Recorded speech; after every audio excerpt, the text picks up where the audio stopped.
One question that will keep cropping up in any complete restoration project is whether to keep the original or make a new one. For the Revive the Passion 911, Porsche Classic can draw on over 35,000 genuine parts that are always in stock.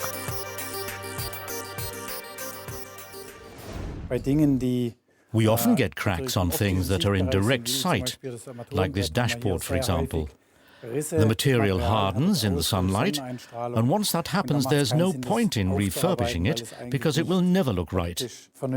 In a case like this, our only real option is to relaunch the part using the original molds and with the original finish. Needless to say, customers accept this because we have this problem with almost every car that comes from the USA.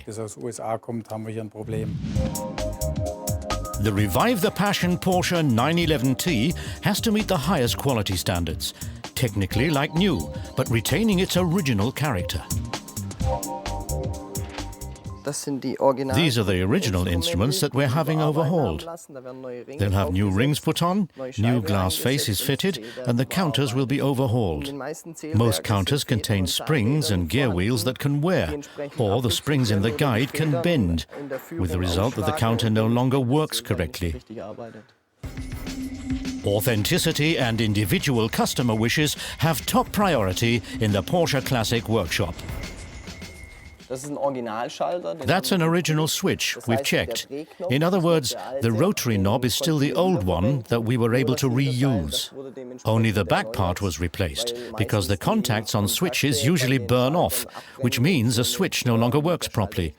With a complete restoration, we usually try to replace all wearing parts and reuse parts that are still visually and functionally okay.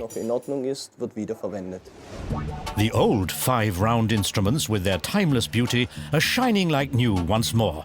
Of course, the same can be said about the entire interior of the Revive the Passion Porsche.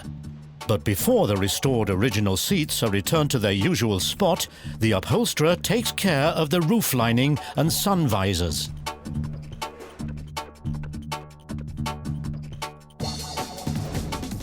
The sound absorber and carpets are also a job for the upholsterer. The original textiles cannot be reused here, since all of the materials used must meet the high Porsche standards with respect to quality and safety. So we're finished with the painting, the exterior paneling is painted, and now we're starting on the work that you don't see. We're mainly talking about the wiring harness, which is already in. The instruments are in. Now that the sound absorber is in, we can start fitting the carpet. Don't forget that while we're doing this, work is continuing on the engine and transmission. As soon as the upholsterers are finished, the engine and transmission will go in quite quickly. Then the doors go on, and then there's not much left to do.